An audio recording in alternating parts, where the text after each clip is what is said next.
Hi, this is Carlos with the EcoClean team here with Ty.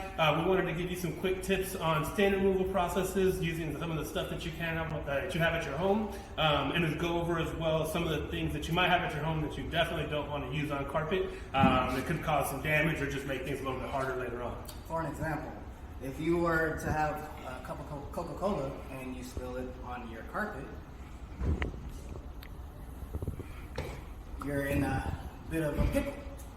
So using what you have at your home, one of the easiest things that most people have, some paper towels. So you're going to want to grab your paper towel and you're going to want to blot. You don't want to rub it in. That's going to give you more problems. It could spread the stain. It could also set the stain, something we see a lot. Since you put in that dry paper towel, you see a lot of that transferred right on.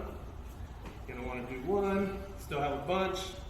And you're going to want to keep going until you get as much of that stain out as possible. If you don't have any paper towels, obviously you can use a rag, soak it up, go rinse it out, get all that coke out, repeat the process. In this case, we're using paper towels all the way through just so you can get more of a visual representation. You can see we're getting less and less. So what I'm doing now is I'm blotting the carpet.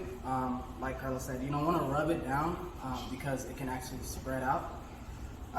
So blotting actually helps to pick up all the dirt or contaminants, anything that's in the carpet. Right. So what we're gonna do next is we're gonna use a mixture of water and vinegar, 1 part water, 2 part vinegar.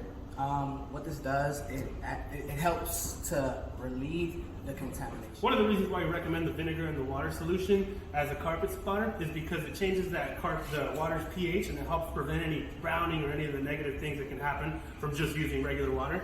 So you want to use 2 parts water, 1 part vinegar. If that's a little confusing, just basically fill up your bottle, mostly water, and then you're going to want to just pour in your vinegar. We've already poured it in a little. Pour that in. And there we go. And like I said, the biggest thing is it's just going to change the pH to the water.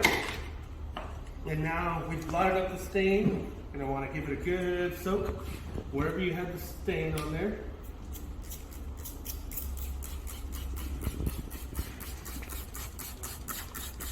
What I'm doing now is I'm soaking it into the carpet. This allows it to get into the carpet and pull up the contamination. Then you will continue to blot the carpet.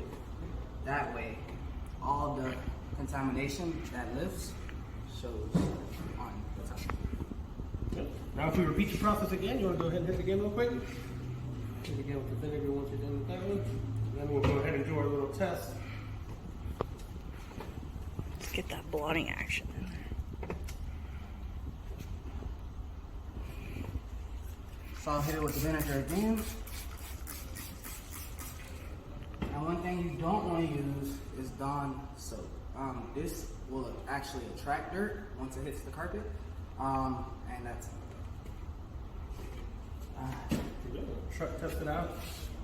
Now what I'm doing is I'm blotting it, trying to see if there's any contamination that is left. Yeah, this could be whether it's Coca-Cola or maybe a pet stain or anything like that. And we want to repeat the process until basically you get as much of that contamination out. So I did get a little bit, so I'll go ahead and do it again. And all you're going to do is just going to keep doing it until the contamination is completely gone. We're using the vinegar and water dilution right now. You can see that we're still getting a little bit, not too much. And if we do that, once we do the blotting, you see clean paper towel. And you want to make sure you blot and not rub, because the rubbing can actually tear the fibers or cause other harm to your carpet. Yes, that's something we get a lot is pile distortion. People will tell us, hey, we tried everything possible, you're not going to get that stain out.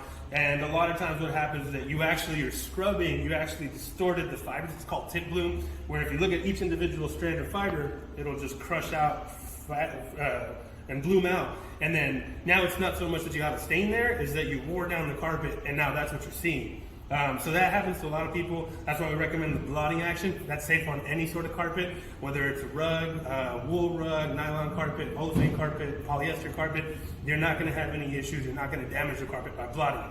You rub some carpets and you will possibly damage the fibers, and then now you have permanent damage. There's not going to be anything you can do about it.